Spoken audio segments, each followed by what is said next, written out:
Abra sua Bíblia no livro de Marcos, capítulo 1.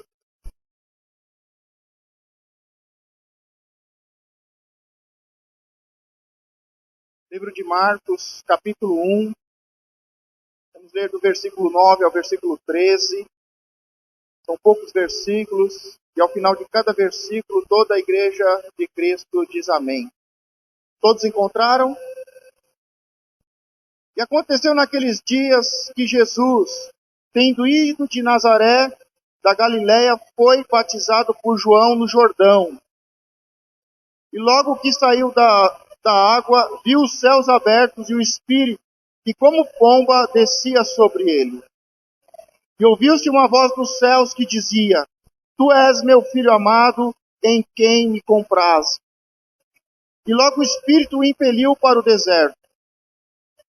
E ali esteve no deserto 40 dias, tentado por Satanás, e vivia entre as feras, e os anjos o serviram. Diga aí, os anjos o serviram. Podeis tomar assento. Amém? Se concentre agora para receber a palavra de Deus. Não deixe que nada venha te distrair, que venha roubar a palavra. Que você possa sair daqui com a mente renovada, com o coração quebrantado e cheio da palavra, que é espírito e que é vida. Diga, eu vou sair daqui hoje cheio da palavra, que é espírito e vida. Diga para a pessoa que está do seu lado, não me atrapalhe. Pergunta se ela entendeu direito. Você entendeu? Vou repetir para você, não me atrapalhe. Porque eu quero sair daqui hoje diferente, cheio da palavra. E a palavra é espírito e vida. Que você possa sair daqui hoje mudado, transformado, diferente. Amém? Esse texto que nós lemos no livro de Marcos, capítulo 1, do versículo 9 ao versículo 13, ele relata o começo do ministério de Jesus. Porque nós sabemos que Jesus, ele nasceu de uma mulher virgem, uma mulher agraciada, Maria, a mãe de Jesus. E ele nasceu, ele cresceu, e ele cumpriu todas as leis, todos os cerimoniais. Ele cresceu, amadureceu. Só que aos 30 anos, que é a idade em que um sacerdote começa a exercer a sua função, ele começa o seu ministério. E ele começa com o batismo nas águas. Diga, tudo começa com o batismo nas águas. Diga, o batismo de João Batista, o batismo do arrependimento. Então tudo na nossa vida espiritual começa com o batismo. Quando tomamos a decisão consciente e não influenciada e nem levada pelos nossos pais ou por uma autoridade, mas uma decisão minha, uma decisão pessoal, de me arrepender dos meus pecados, de fazer uma confissão pública, de que eu sou carne, de que eu sou pecador, mas que a partir daquele momento eu vou morrer para o mundo, eu vou começar um novo tempo na presença de Deus. Se você está aqui e você não fez isso ainda, saiba que Deus está preparando esse momento. No final do ano, no começo do ano, teremos um batismo. E todos aqueles que ainda não tiveram a oportunidade de iniciar o cristianismo, de abrir a porta do seu coração para que Deus possa entrar e começar uma nova história na sua vida, na sua família, no final do ano, começo do ano, teremos um batismo especial e você vai poder fazer esse memorial, esse ato profético, essa confissão pública de que eu sou pecador, mas eu reconheço os meus pecados, eu me arrependo e eu abro meu coração para um novo tempo, para o início do agir de Deus sobre a minha vida. Diga, o batismo do arrependimento é o início do agir de Deus sobre a minha vida. E Jesus, ele foi para cumprir a lei, ele foi e se batizou. E quando ele sai das águas, a palavra diz que os céus se abriram e que não uma pomba, diga, não é uma pomba, é como uma pomba, É diferente. É como uma pomba. Veio o Espírito como uma pomba, representando a paz. Então abriram-se os céus e desceu o Espírito de Deus como uma pomba e repousou sobre ele. E se ouviu uma voz dizendo que ele era o Filho de Deus, o Filho a qual Deus tem prazer. Pode ser que você, em toda a sua história, você nunca ouviu dos seus pais que você é a alegria dele. Pode ser que você, como mãe e como pai, nunca disse para os seus filhos o quanto ele é bom, o quanto ele é uma bênção e o quanto ele traz alegria ao seu coração. Os pais e as mães precisam fazer isso. Se Deus, Pai, fez isso com o Deus Filho, então significa que eu também tenho. Eu como pai, você como mãe, nós como líderes, nós temos que fazer uma confissão pública. Nós temos que deixar bem claro para os nossos filhos que nós os amamos. E quando Jesus vai começar o seu ministério aos 30 anos, ele se batiza, os céus se abrem, a pomba, o Espírito de Deus vem como uma pomba, e se ouve uma voz que ele é o meu filho amado, a qual eu tenho prazer. Por isso pode ser que os seus pais nunca falaram isso, mas que você possa ouvir esta palavra hoje, que ela possa fazer morada no seu coração e te dar paz, gerar uma identidade e força para que você possa conquistar. Você é filho de Deus e Deus te ama. Diga, eu sou filho de Deus e Deus me ama muito.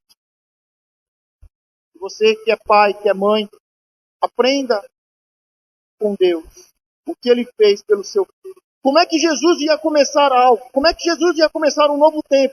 Ia começar o seu ministério? Com medo, com receio. Por isso que Deus fala isso aí. Toda vez que o seu filho vai começar algo, o primeiro dia de aula, que ele vai para a escola, é difícil, ele está com medo. Mas se o pai e a mãe dizer para ele, filho, fique tranquilo. Você nunca fez isso. Algo novo está começando na sua vida. Mas não se esqueça que eu te amo e que você vai me dar muitas alegrias que você tem me dado muita alegria. Isso traz paz ao coração do filho. Isso traz tranquilidade ao coração da família. Por isso, pai e mãe, aprenda a abrir a sua boca para dizer, para elogiar, para abençoar e para profetizar. Diga sempre aos seus filhos, você é o meu filho amado, a qual eu tenho muito prazer. Comece esse novo tempo na sua vida, debaixo da bênção de Deus. E nós sabemos que Jesus começa o seu ministério, e é um ministério marcado por sinais, milagres e prodígios, maravilhas. Muitas pessoas, multidões são curadas, são abençoadas, são libertas de espíritos malignos, são transformadas. Aonde Jesus entrava, havia uma grande transformação, porque ele se arrependeu, os céus se abriram, o Espírito de Deus veio como uma pomba, repousou sobre ele, e ele tinha uma palavra que confortava o seu coração e dava força para que ele pudesse vencer. E ele percorre 3 anos e meio, anunciando o Evangelho, fazendo a obra do Pai, libertando, curando e abençoando. Tanto é que ele diz, tudo que eu falei não veio de mim, mas eu ouvi do Pai e eu falei para vocês. Hoje há muitas pessoas que falam qualquer coisa, falam besteira, falam bobeira. Mas Jesus, ele diz, e deixa bem claro a palavra, que tudo que ele falou não foi ideia dele. Não eram as palavras dele. Mas tudo que Jesus falou, primeiro ele ouviu do Pai, e em seguida ele falou para as pessoas. Se nós tivermos isso como ideia, como princípio, antes de eu abrir a minha boca, eu vou ouvir Deus. E vou falar o que Deus falou, muitas coisas na nossa vida vão ser mudadas, vão ser transformadas. Muitos problemas vão deixar de existir e de acontecer, porque a maioria dos problemas vem da nossa boca. A palavra diz que no falar está o poder da vida e da morte.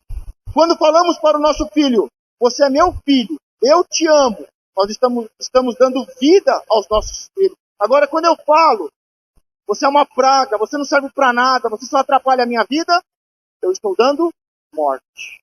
Diga, da minha boca pode sair palavras de vida ou palavras de morte. E Jesus escolheu, ao invés dele falar a sua mensagem, ao invés dele expressar as suas ideias e as suas opiniões, ele ouvia Deus e falava o que Deus tinha falado aos seus ouvidos e ao seu coração. O ministério de Jesus começou muito bem e terminou muito bem, porque ele ouviu a palavra de Deus e ele só falava a palavra do Pai. Ele não criava, ele não inventava. O que Deus falava, ele transmitia ao povo. Mas eu gostaria nessa noite de fazer um resumo do ministério de Jesus. E de falar de apenas 7 frases. Diga apenas 7 frases. Essas 7 frases resumem o ensinamento de Deus Pai, de Jesus Cristo.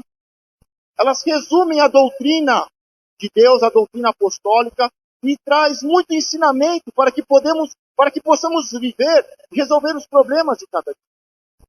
Eu quero falar das 7 frases que Jesus falou na cruz. Jesus ficou 6 horas na cruz. E durante 6 horas, ele falou apenas 6 frases. Diga 6 horas. Diga as 6 horas mais importantes da história. Diga 7 frases e um brado. Em 6 horas, eu gostaria que as mulheres prestassem mais atenção agora. Em 6 horas, Jesus falou apenas 7 frases e deu um brado que mudou a história. Por que eu pedi a atenção das mulheres? Porque as mulheres têm por tendência natural falar demais. Não quero arrumar encrenca hoje, eu quero sair daqui e cumprimentar a todas, mas é uma verdade ou não é? As mulheres não têm uma tendência natural de falar demais? E por falar demais, o ditado popular diz que o peixe morre pela boca. É o que você fala que vai dar vida ou que vai dar morte. Então, que tal falar aquilo que Deus está falando? Que tal, ao invés de falar, sem pensar, sem raciocinar, pastor, quando eu vi eu já falei.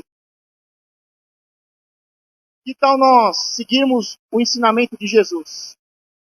Nas 6 horas mais difíceis, agoniantes e de sofrimento que ele passou, nas 6 piores horas que uma pessoa pode passar, Jesus falou apenas 7 frases e deu um brado. Diga, não é por muito falar, mas é falar o que Deus fala. Então a primeira frase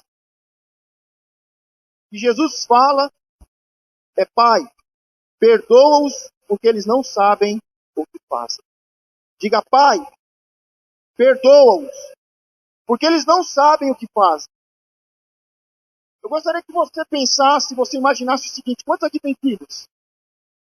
Eu não sei se você fala que o seu filho é uma bênção e que te dá muita alegria, ou se você diz no dia a dia que o seu filho é uma praga. Mas imagine os piores homens pegarem o seu filho, darem uma surra nele, chicotearem ele, deixarem ele totalmente machucado, desfigurado, irreconhecível. Como é que você agiria? Pode ser o pai que diz: este é o meu filho amado. Ou pode ser o pai que diz, a mãe que diz: este é uma praga na minha vida.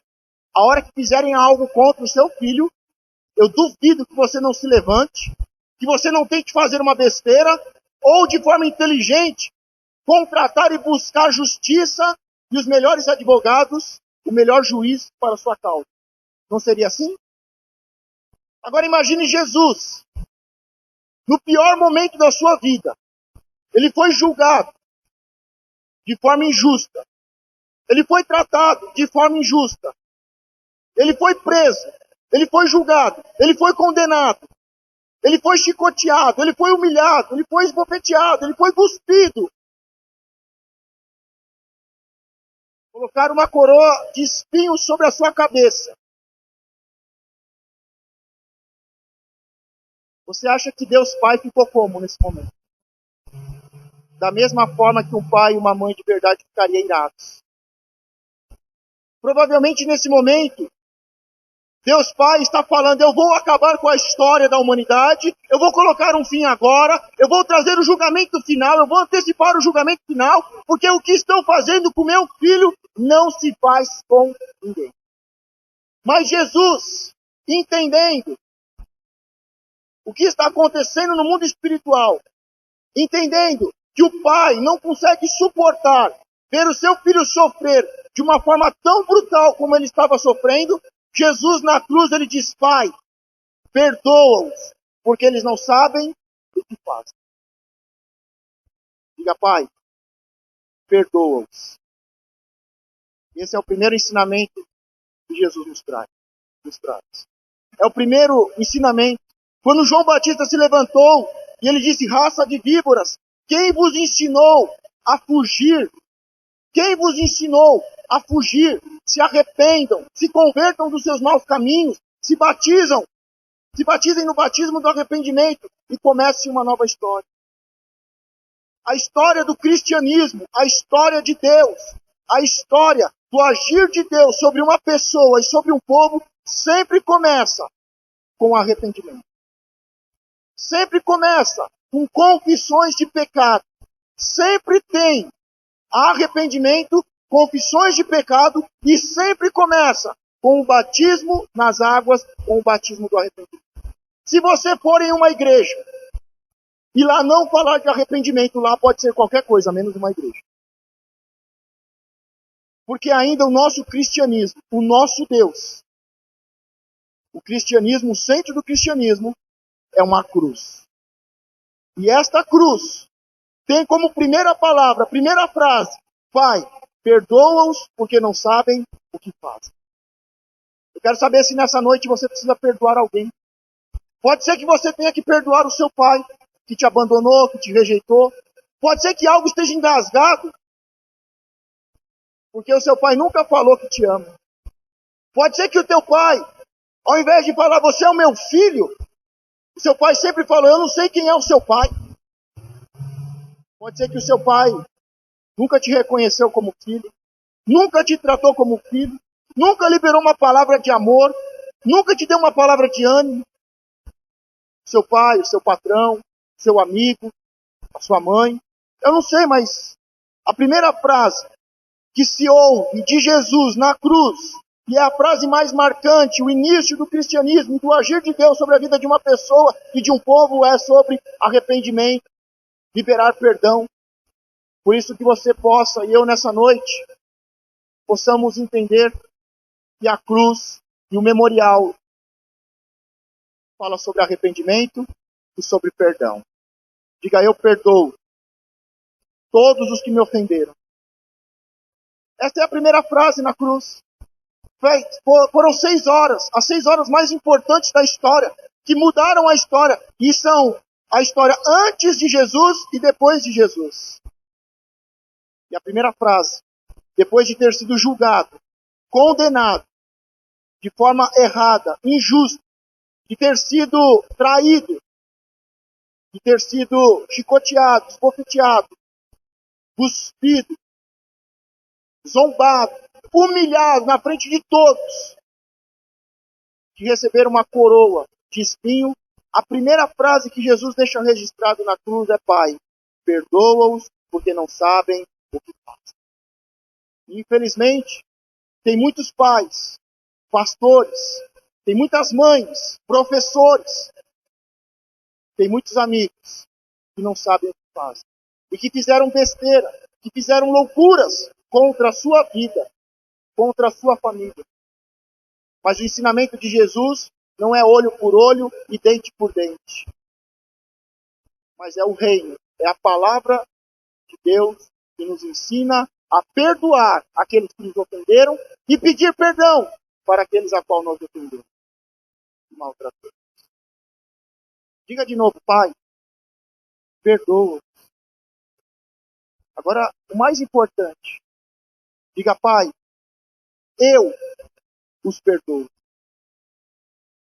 A segunda frase que Jesus fala nesse período de 6 horas ainda hoje estarás comigo no paraíso. Diga, ainda hoje estarás comigo no paraíso. Nós estamos nessa noite especial, fazendo um memorial, até que ele volte. E nós não sabemos nem o dia e nem a hora. Mas sabemos que ele vai voltar. Não sabemos se vai ser hoje, se vai ser amanhã, se vai ser no final do ano. Muitas pessoas já tentaram, já disseram, em 2000 anos o mundo vai acabar. Não sei quando o mundo vai acabar. Já muitos profetas, falsos profetas se levantaram dizendo que Jesus vai voltar. Mas Jesus diz, nem a hora e nem o dia nós sabemos. Então pode ser hoje, antes dessa mensagem terminar. Pode ser hoje à noite, pela madrugada. Como Jesus mesmo disse, que eu vou voltar como um ladrão e vai entrar na sua casa, sem que você perceba. Por isso esteja sempre pronto. Pode ser no decorrer da semana. Mas Jesus aqui na frase, a segunda frase, em que ele fala na cruz ainda hoje estarás comigo no paraíso. Porque ao lado de Jesus, havia 2 ladrões, malfeitores. 2 pessoas que verdadeiramente foram julgadas, condenadas, que deveriam morrer pelos pecados. De um lado estava um deles, zombando de Jesus. Você não é o Pai, você não é o Filho, você não é Deus, você não disse que é todo-poderoso, você não curou tantas pessoas, cure agora. Do outro lado está o outro malfeitor, e ele fala, nem na hora da dor e da agonia, nem próximo da morte, você precisa de respeitado. Ele faz conversa com ele. Jesus vem, e ele mesmo, sendo um malfeitor, próximo da sua morte, mas no final da sua vida, seus últimos momentos, vem do seu seus olhos se abrem, e ele entende que ali do lado dele não está um homem qualquer, mas está o Filho de Deus. Jesus disse para ele, hoje mesmo estarás comigo no paraíso.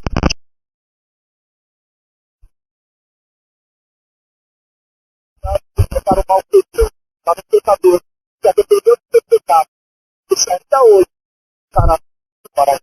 Diga, ainda hoje estarás comigo no paraíso. Agora, o outro malfeitor, um malfeitor não foi para o céu do paraíso, o outro foi. Porque não importa o tipo de vida que você teve ou que você está tendo. Não importa quantos anos você tem feito coisas erradas, você tem cometido pecados terríveis. Não importa qual é o julgamento que está sobre a sua cabeça. E se o espírito de morte tem dominado sobre a sua vida. Se até o último instante, até o último fôlego da vida, se você se arrepender dos seus maus caminhos e reconhecer Jesus Cristo não como uma pessoa qualquer, mas como o Filho de Deus, nós nos encontraremos com ele nos céus, paraíso. Mas aquele outro malfeitor não. Tem pessoas que até na hora da dor e da angústia estão morrendo, próximos da morte, mas não reconhecem, não voltam atrás. Cometeram erros terríveis com a sua família, mas não se arrependem, não pedem perdão, não liberam perdão. Tem pessoas que até o último momento da vida não se arrependem e não reconhecem. Agora a terceira frase é: mulher, eis aí teu filho, eis aí sua mãe. Essa é a terceira frase. E próximo de Jesus, aos pés de Jesus, nós vemos Maria, a mãe de Jesus, e vemos o seu principal discípulo, que o acompanhou em todos os momentos, em todos os milagres, e é o único discípulo que está ali com ele no momento da dor. Diga, discípulo, está em todos os momentos. E aqui Jesus, ele olha para sua mãe, e ele diz, aí está o seu filho. E ele olha para João e fala, aí está a sua mãe. Diga, até na cruz, Jesus restituiu famílias.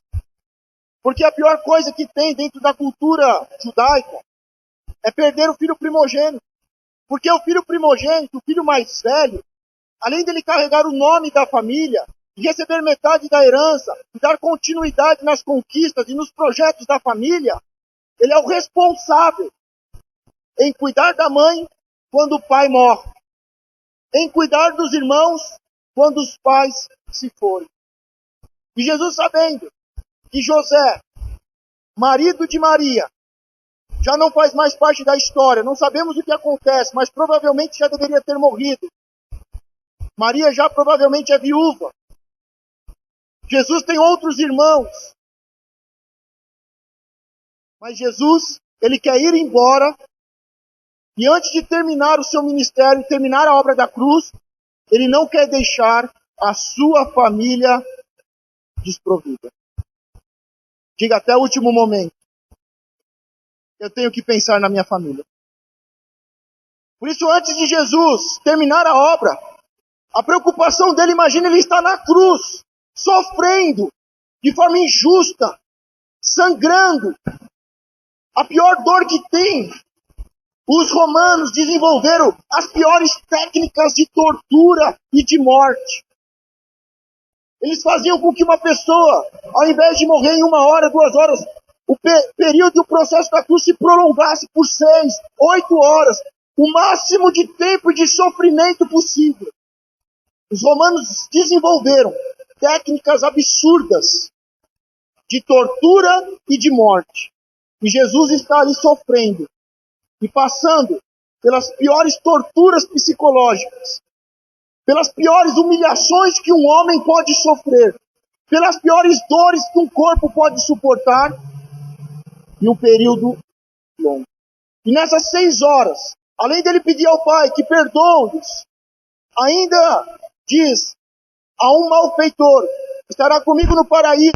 Ele está preocupado na cruz com a sua família. Eu quero fazer uma pergunta para você agora. Porque para a pessoa que está do seu lado, o pastor quer fazer uma pergunta para você.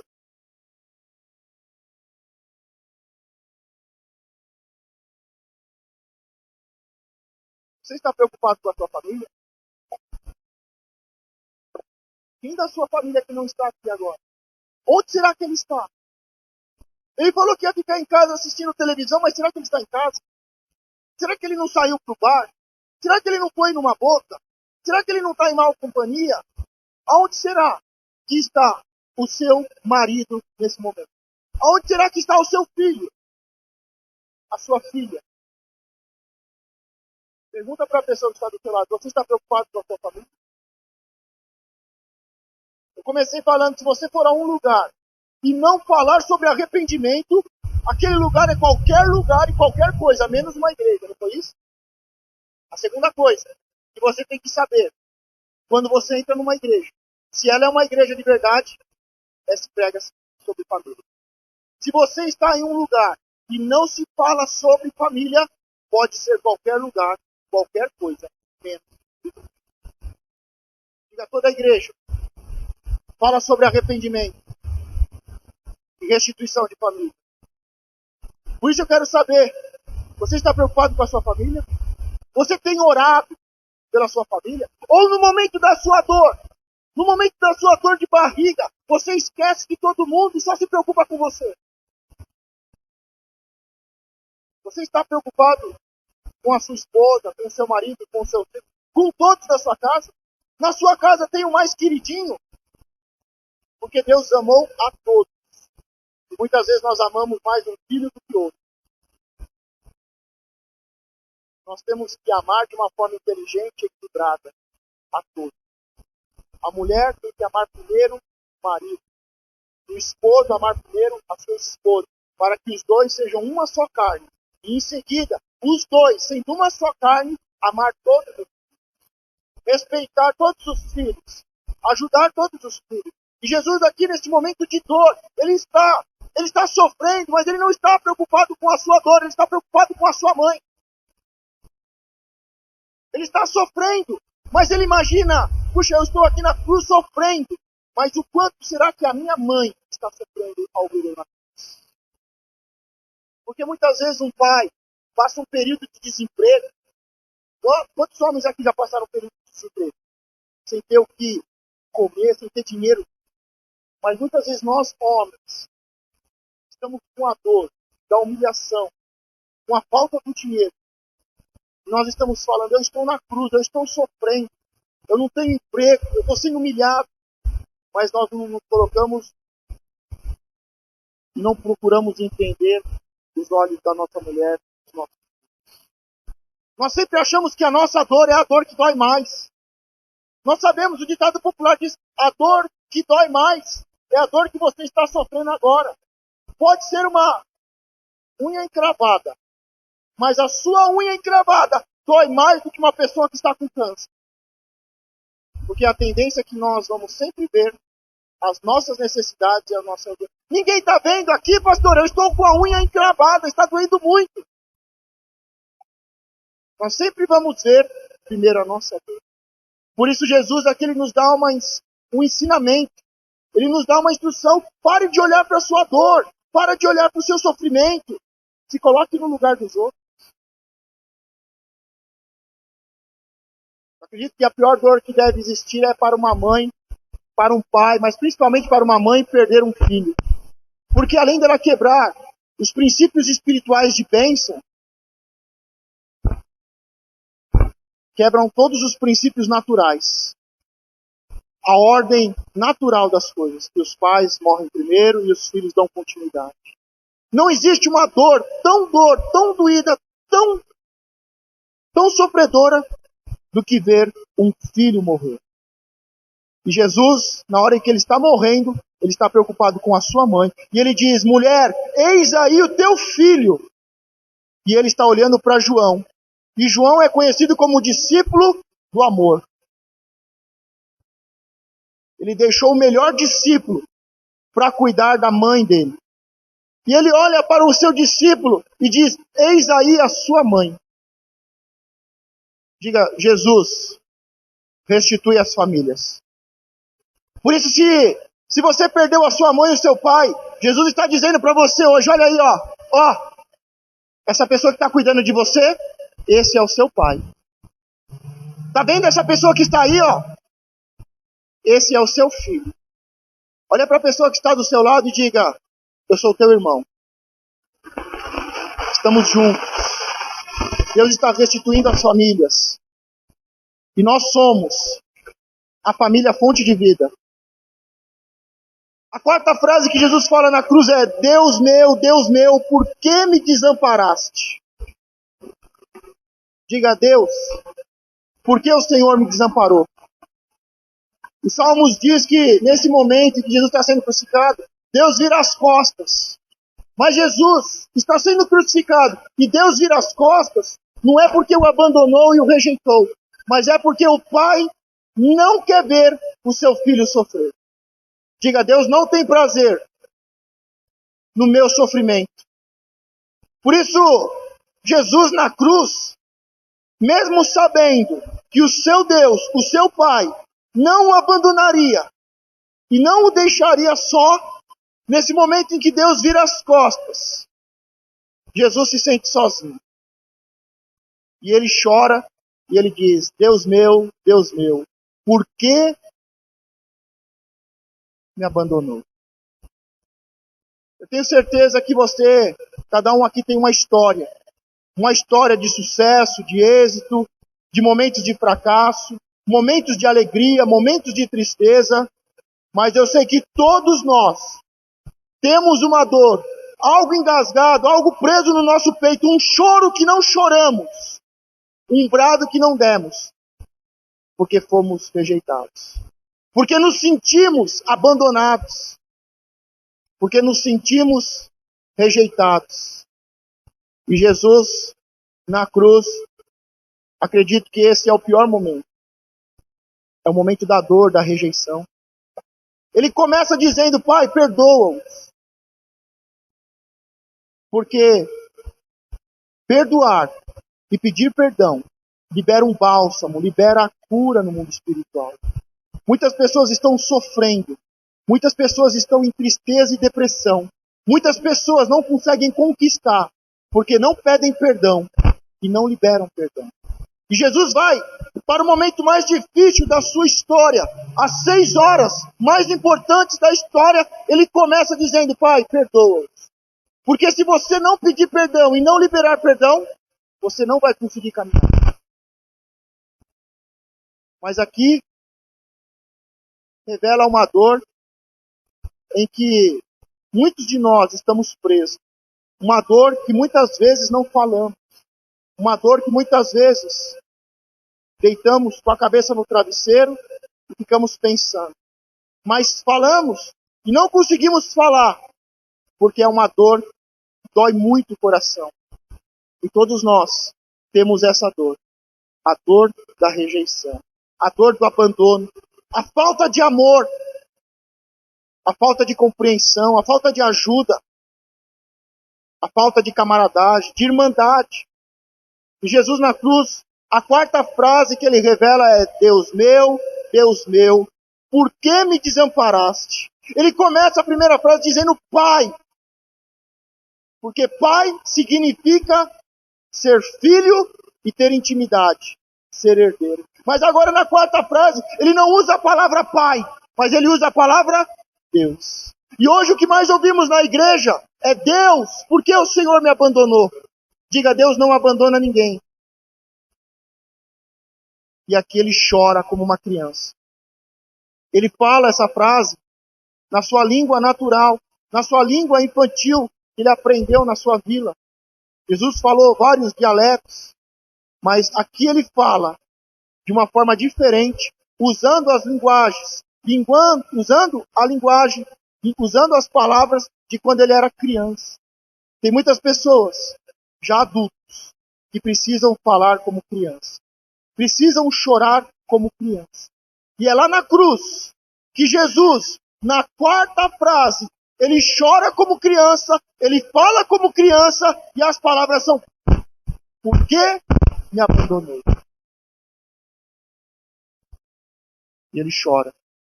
A quinta frase, diga, tenho sede. Sabemos que Jesus está em um trabalho, em uma missão. E que por muitas vezes, ele fez períodos de oração e de jejum. Mas aqui próximo de terminar o trabalho, de concluir a missão, ele diz: eu tenho sede. Diga, eu tenho sede. Jesus está querendo dizer com isso não só que está próximo da morte e de terminar o trabalho, mas ele está dizendo: eu sou humano. Eu também tenho carne. Eu também sou gente. Eu também sofro. Eu também tenho dores. Eu também sei o que é ser rejeitado. Eu também sei o que é ser caluniado. Ele está dizendo: eu também sou homem. Eu também tenho necessidades. Eu também tenho desejos. Eu preciso ser suprido nas minhas necessidades básicas. Muitas pessoas hoje querem viver como super-homem. Nós vemos aqui Jesus, o homem. Nós vemos aqui Jesus Cristo, o Messias, o enviado, o ungido. Nós vemos aqui Jesus Cristo, o Deus Filho. Mas enquanto ele está aqui, além do poder e autoridade que está sobre ele, para realizar milagres, sinais, prodígios e maravilhas, libertar e curar, limpar o povo, mudar a história da humanidade, nós vemos aqui também um homem. Tenho sede, sou de carne, tenho necessidades. Eu gostaria nesse momento também de te lembrar, porque eu sempre falo sobre isso, e digo para vocês que o pastor de vocês não é super-homem, não é isso? O pastor e a pastora também é gente, também é de carne, também cansa, também precisa de uma água fresca, de um copo de água fresca. O pastor também, da mesma forma que elogia vocês, também precisa de elogio. Da mesma forma que vocês são honrados, os pastores de vocês também precisam ser honrados. O que eu quero dizer nessa frase é que Jesus é homem, que os pastores de vocês também são homens, também cansam, também tem um dia mau. A pastora também tem um dia de mulheres.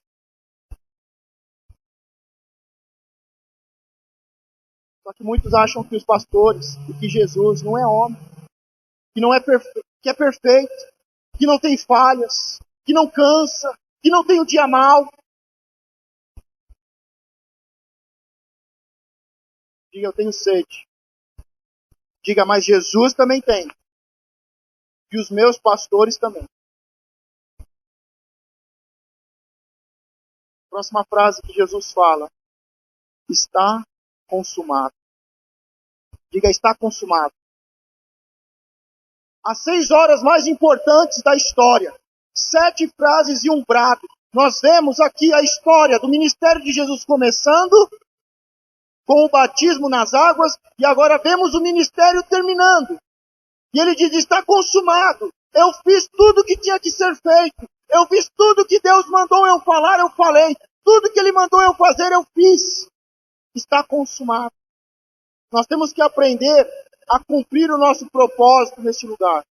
Temos que aprender a cumprir a ordem e a missão de Jesus que nós temos neste lugar. Cada um de nós temos que chegar naquele momento final da nossa vida e dizer, tudo que tinha para fazer eu fiz. Emoções eu vivi. Chorei, ri. Realizei sonhos, conquistei. Jesus, no final da sua vida, ele diz, olha, tudo que era para ser falado, eu falei. Eu anunciei o reino do Pai. Eu falei sobre arrependimento, restituição de famílias. Tudo que Deus mandou eu fazer, eu fiz. A pior coisa é nós chegarmos no final da nossa vida e nós queremos fazer algo ainda e não temos mais condições de fazer. Não há mais tempo, não há mais saúde, não há mais oportunidade. Por isso, eu quero dizer que vai chegar um dia em que o tempo vai ser consumado. Vai terminar o seu tempo, a sua história aqui dentro dessa história, dentro desse planeta e desta missão a qual Deus te enviou. Um dia Deus vai chegar e vai bradar e vai dizer, está consumado a sua história. Mas que antes você possa ter feito tudo que deveria ter feito. Ter feito tudo que deveria ter feito. Ter falado tudo que falou. Tem pessoas que chegam na hora final da sua vida e elas mandam chamar alguém, olha, chama porque eu preciso falar com aquela pessoa. Porque eu preciso pedir perdão para ela. Eu não posso ir embora sem falar com ela. Eu preciso conversar com tal pessoa. Puxa, eu tenho vontade de comer isso, mas não posso mais. Saiba que um dia chegará o fim. E você ouvirá, está consumado. Mas que antes que chegue o fim, e que você esteja próximo de ir deste lugar, deste planeta, você tenha feito tudo que você deveria ter feito. Que você tenha aproveitado todas as oportunidades. Que você não deixe para o último momento. Quando eu acompanho o apóstolo Gerson nos enterros, quantas pessoas chegam, pastor, ele se foi, não deu nem tempo de eu falar quanto eu o amava. Pastor, a minha esposa foi, eu nunca dei uma flor para ela. E agora estou dando flores.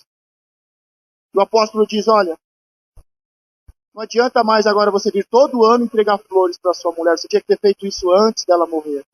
Porque agora ela já morreu. Agora tudo que você fizer não tem mais valor, não tem mais peso. Quantas pessoas que nós como líderes encontramos que todo ano vão no cemitério pedir perdão para o pai, pedir perdão para a mãe, pedir perdão para o filho. Vão lá, colocam presente, colocam flores. Mas depois que o tempo é consumado, acabou. Tudo que você fizer depois que os seus pais morreram, acabou.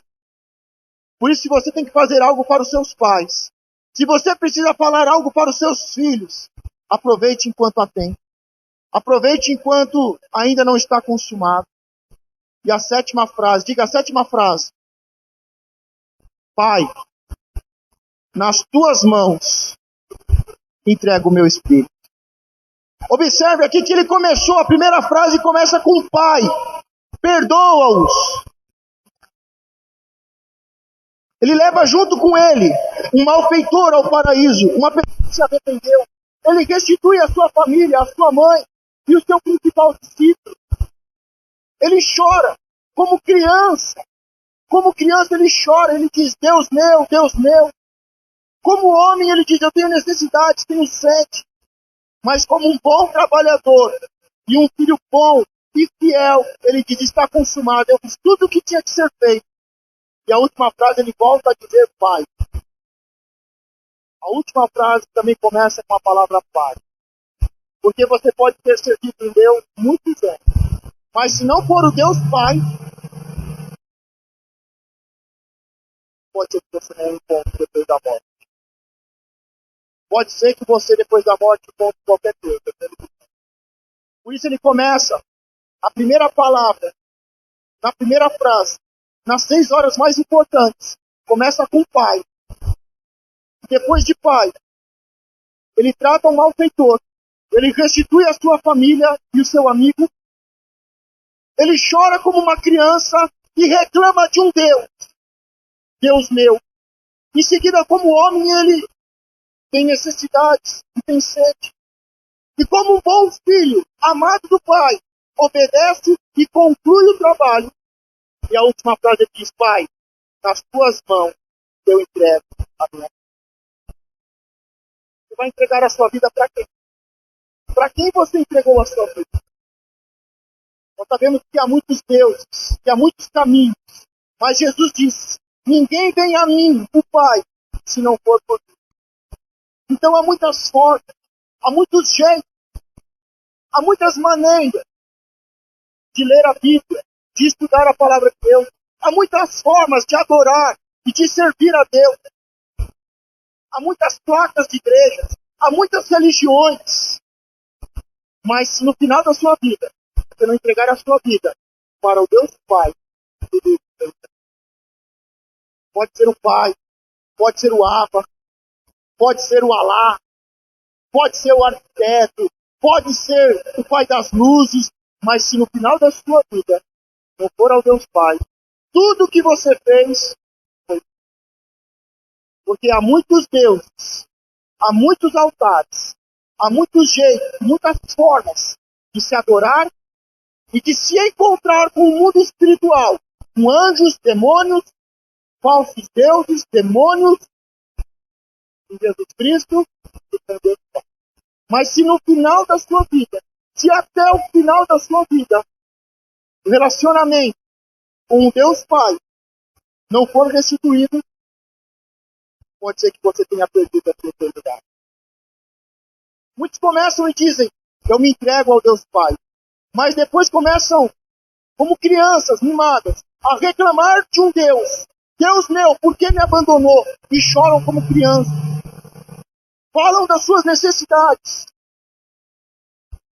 Mas se no final não for Deus Pai, pode ser que tudo que você viveu foi em vão.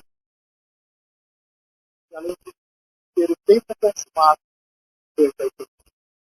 Diga, Jesus Cristo nos leva ao paraíso, aos braços do Pai. Esta é a missão de Jesus.